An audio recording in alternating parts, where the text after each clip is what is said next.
Hello बच्चों, आज हम शुरू करने वाले हैं इलेक्ट्रिक फील्ड और कूलॉम्स लॉ का न्यूमेरिकल्स। ठीक है, उससे आगे बढ़ेंगे हम। जो हमने सीरीज स्टार्ट की थी उसको आगे बढ़ाएंगे। तो आज हम पढ़ने वाले हैं न्यूमेरिकल्स, ठीक है, बेस्ड ऑन कूलॉम्स लॉ। चलिए, कूलॉम्स लॉ पे न्यूमेरिकल पढ़ने वाले हैं। देखिए, ध्यान से सुनिए। देखिए, सवाल है कि वायु में रखे, ध्यान से देखिए सवाल को, कि वायु में रखे, ठीक है, 30 सेंटीमीटर की दूरी पर, कितने सेंटीमीटर, 30 सेंटीमीटर की दूरी पर रखे दो छोटे आवेशित गोलों पर ये इतना आवेश है, तो इनके बीच के बल कितना होगा। यानी कि आपसे F पूछा है कितना होना चाहिए। ठीक है, आपसे F पूछ रहा है कितना होना चाहिए। ठीक, तो सबसे पहले हम जब भी न्यूमेरिकल को सॉल्व करेंगे, ये बहुत ही आवश्यक है कि आप ये जान लें कि आपको क्या क्या दिया है। ठीक है, आपको क्या क्या दिया है, ध्यान से सुनिएगा। तो आपको क्या क्या दिया ये जानना बहुत ज़रूरी होता है। ठीक है, तो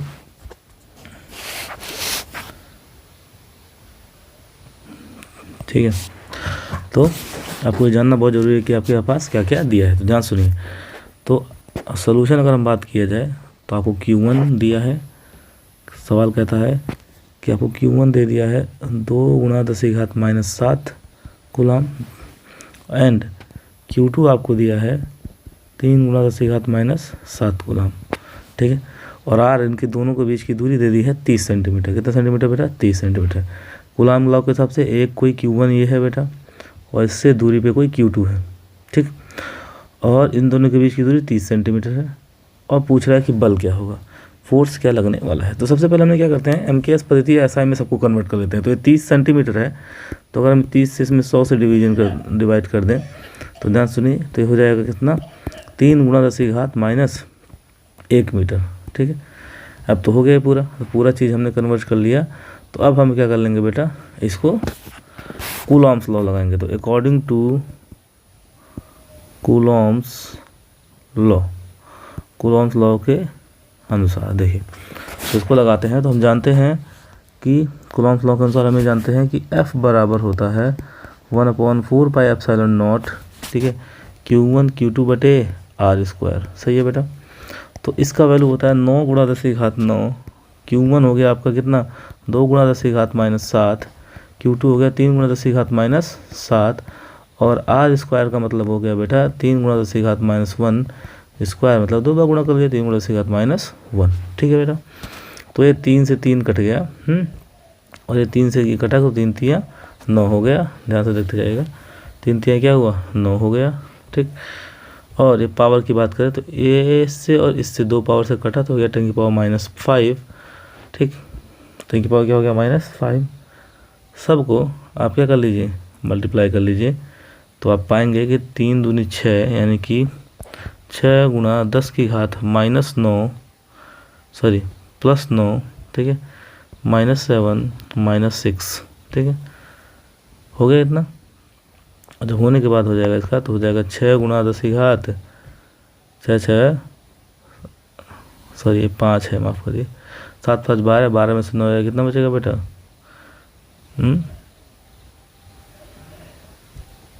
-3, माइनस क्या बेटा, 3। तो F का वैल्यू आपने निकाल लिया, वो क्या हो गया, 6 × 10⁻³ क्या, न्यूटन। क्या बेटा, न्यूटन। ठीक है, तो सवाल बड़ा ही आसान था। उसने कहा था कि वायु को जब एक दूसरे से 30 सेंटीमीटर की दूरी पर रखें, यानी कि देखिए R बराबर 30 सेंटीमीटर दिया ही था, 30 सेंटीमीटर की दूरी पर रखें, तो दो छोटे आवेशित गोलों पर क्रमशः इतना इतना आवेश है, देखिए इतना और इतना आवेश था, तो इनके बीच लगने वाला बल कितना होगा। ये बल तो होगा, और दोनों पॉजिटिव है तो प्रतिकर्षित बल होगा, यानी ये एक इधर कार्य करेगा इसकी वजह से इधर, और दोनों का बल का मान कितना होगा बेटा, 6 × 10⁻³ न्यूटन। 6 × 10⁻³ न्यूटन। कैसे करेंगे, प्रतिकर्षित करेंगे या प्रतिकर्षण बल लगेगा, प्रतिकर्षित करेंगे या प्रतिकर्षण बल लगेगा। ठीक है, ये हो गया न्यूमेरिकल के लिए इस हिसाब से। ठीक है, तो पहला सवाल आप इसको ध्यान से देख लीजिए, कैलकुलेशन बहुत आसान होता है। F बराबर 4πε0 Q1 Q2 बटे R², इसका वैल्यू इतना, इस तरीके से हमने इसको कर दिया। ठीक है, चलिए आगे बढ़ते हैं। आगे देखिए, अगला सवाल देखिए, बहुत इंटरेस्टिंग सवाल है। अगला सवाल पे हम आते हैं, यहाँ पे जिक्र करते हैं 0.4 माइक्रोकूलम। आप देखिए कभी भी सवाल होते हैं, सवाल को ध्यान से पढ़िए, ठीक है। 0.4 माइक्रोकूलम किसी छोटे गोले पर किसी अन्य छोटे आवेशित गोले के कारण इतना न्यूटन बल लगता है, ठीक है। 0.2 न्यूटन बल लगता है यदि एक दूसरे पर 0.8 माइक्रोकूलम पर आवेशित हो तो दूसरा गोला, मतलब, ठीक है। यदि दूसरे गोले पर 0.8 आवेश कूलम आवेशित हो तो नंबर 1 देखिए क्या निकालना है आपको, दोनों के बीच की दूरी यानी r क्या होगा बेटा, और दूसरा निकालना है दोनों गोले पर लगने कितना बल लगेगा यानी कि F निकालना है, ठीक है। यानी कि मान लीजिए Q1 दे दिया आपको, ये Q2 दे दिया आपको, क्या लिखा, दूसरे गोले पर पहले गोले का कितना बल होके, ठीक है। तो ये तो बहुत आसान है। देखिए पहले दूसरे गोले का पहले गोले पर दोनों पे समान बल लगेगा, ठीक है। जो पहला लगाएगा वही दूसरा लगाएगा, ठीक। चलिए ये वाला तो कोई बात नहीं, दोनों के बीच की दूरी देख लेते हैं, दोनों के बीच की दूरी को देख लेते हैं, ठीक है। चलिए आइए फिर से वही कार्यक्रम करना है हम लोग को जो मैंने आपको पहले ही बताया है। पहले आप ये लिख लीजिए कि क्या क्या दिया है, ठीक है। तो सोल्यूशन में बहुत ज़रूरी है कि आप ये लिख लें क्या क्या आपको दिया है। चलिए तो देखिए आपको Q1 दिया है यहाँ पे 0.4 माइक्रोकूलम दिया बेटा, और बेटा 1 माइक्रोकूलम में होता है 10⁻⁻6 कूलम, ठीक।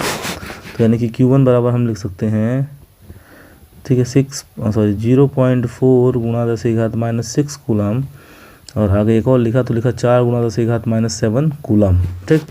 इस तरीके से Q2 आपको दिया है बेटा 0.8 माइक्रोकूलम, और फिर से आपने लिखा 0.8 गुणा 10⁻⁻6 कूलम, और यानी कि 8 गुणा 10⁻⁻7 कूलम, ठीक। दोनों हो गए कूलम बेटा। हाँ आप बोलेंगे सर इसको इसमें क्यों बदला, मैं हमेशा बोलता हूँ पावर दशमलव में किसी चीज़ को मत रखिए, सबको पावर में बदल दीजिए। उसका फ़ायदा क्या होने वाला बेटा, उसका फ़ायदा ये है कि आप चीज़ों से बच जाएंगे। अगर आप दशमलव में चीज़ों को लेकर जा रहे हैं तो आप अपने लिए गड्ढा खोद रहे हैं।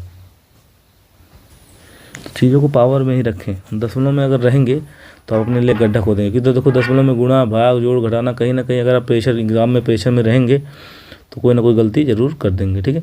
तो देखिए 4 से 2.2 से इसको भी लिख दिया हमने, जो 10⁻⁻1 में इसको भी हमने पावर्स में बदल दिया, सबको क्या किया हमने पावर में बदल लिया। अब हम कूलॉम लॉ लगा लेते हैं, ध्यान सुनिएगा। तो कूलॉम्स लॉ के हिसाब से अगर हम लगाएं तो देखते हैं F बराबर 1/4 pi epsilon not Q1 Q2 बटे क्या बेटा R²। हमेशा उस चीज़ को एक तरफ ले आए जिसको आपको निकालना है, यानी कि R² को। तो देखिए मैं इसको इधर ले आया तो लिखूँगा R² बराबर 9 गुणा 10⁻9 गुणा Q1 Q2 बटे क्या बेटा F। Q1 Q2 बटे क्या हो गया F, ठीक है। अब वैल्यूज़ को पुट करिए, ठीक है, ध्यान से देखना आप इस चीज़ को।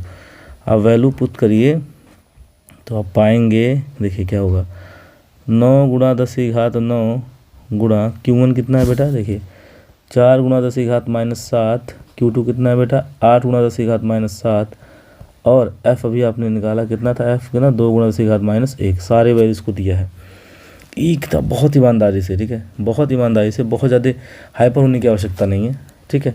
तो आप इसको क्या करिए 2 से काटिए इसको, तो 2 चौको 8 हो जाएगा। 10⁻⁻1 से इसको काट दीजिएगा तो 10⁻- क्या हो जाएगा बेटा 6 हो जाएगा। 10⁻- क्या हो जाएगा 6, ठीक है।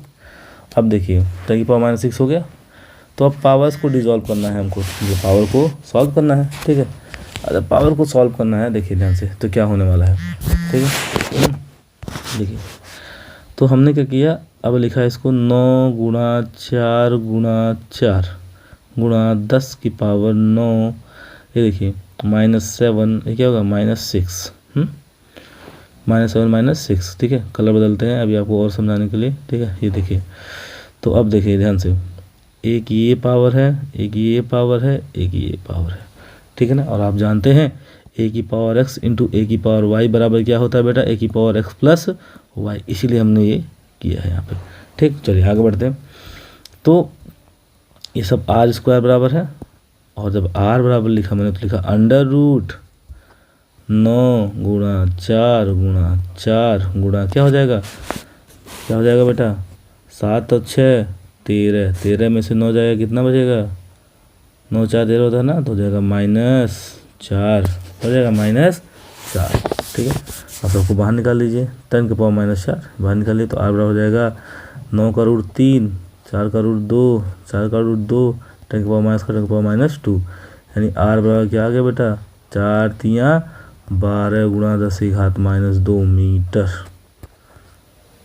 या 12 सेंटीमीटर। देख रहे हैं आप, बहुत ही आसान कैलकुलेशन है ये, बहुत ही ज़्यादा आसान कैलकुलेशन है, आपको बस दिमाग लगाना है। जैसे ये 2 है गोला, गोलों के बीच की दूरी आपको निकालनी थी r, बाकी ये दिया था आपको 0.4 माइक्रो कूलम, या आपको दिया था 0.8 माइक्रो कूलम, इन दोनों में कोई बल मुझे लग रहा था तो F 0.2 न्यूटन, ये भी इधर भी लगेगा कितना 0.2 न्यूटन। ठीक है, ये बहुत ही बेसिक सवाल है जो आप लोग को दोनों ही बेसिक सवाल करा दिए गए। एग्जामिनेशन हॉल में यही सब पूछेगा, ये सारे NCERT के किसी भी सवाल को ना छोड़े तो ज़्यादा बेटर है।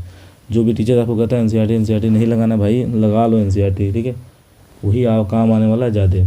ठीक है, तो ये देखिए 2 सवाल हमने आपको बहुत ही बेसिक सवाल आपको करवा दिए। ठीक है, इसी तरीके से सवाल आपको मिलेंगे हर जगह।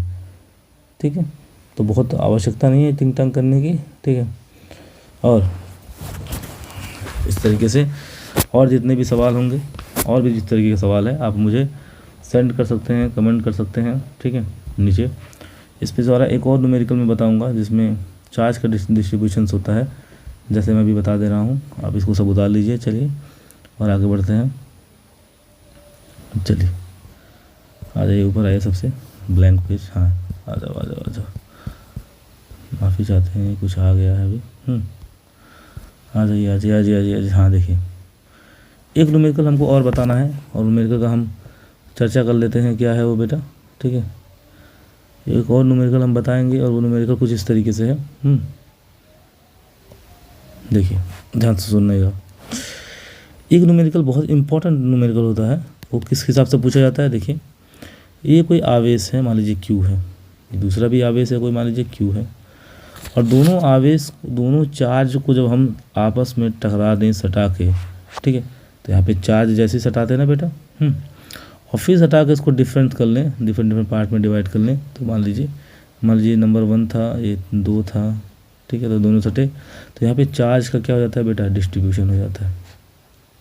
चार्ज का क्या हो जाएगा, डिस्ट्रीब्यूशन हो जाएगा, मतलब समान चार्ज क्या होते हैं, डिवाइड हो जाते हैं। ठीक है, समान चार्ज क्या हो गए, डिवाइड, तो ये प्लस क्या हो जाएगा, 2Q बटे क्या हो जाएगा 2, यानी कि दोनों में क्या चार्ज हो गया Q। ठीक है, तो चार्ज क्या होता है, फिर दोबारा समान डिस्ट्रीब्यूट हो जाएगा। तो मान लीजिए ये तो आसान था, ठीक है, ये क्या था, ये तो आसान हुआ। ठीक है, नीचे कैसे आएगा ये, 1 मिनट रुके, मान लीजिए ये तो आसान हो गया।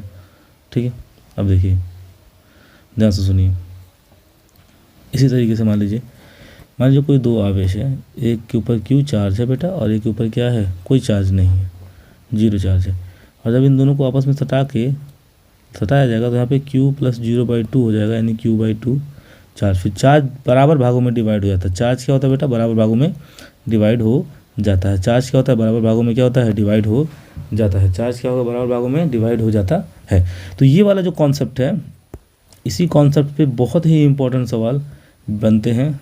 ठीक है, बोर्ड में भी और बेटा कॉम्पिटिशन्स में भी। ठीक है, इसको बड़े ही आसानी से आप समझ लीजिए हम क्या कहना चाह रहे हैं। ठीक है, क्योंकि अगर आप नहीं समझे तो समझ लीजिए आप बहुत कुछ गंवा देंगे। ठीक है, फिर से बता रहा हूँ, कोई 2 चार्ज हैं, अगर उनको आपस में सटाया जाता है या आपस में सटा के फिर अलग किया जाता है, तो दोनों चार्ज बराबर डिस्ट्रीब्यूट हो जाएंगे। दोनों चार्ज बराबर क्या हो जाएंगे बेटा, डिस्ट्रीब्यूट हो जाएंगे। दोनों चार्ज बराबर क्या होंगे, डिस्ट्रीब्यूट हो जाएंगे, यही लॉ है। ठीक है, और इस पर बहुत ही इंपॉर्टेंट सवाल आता है।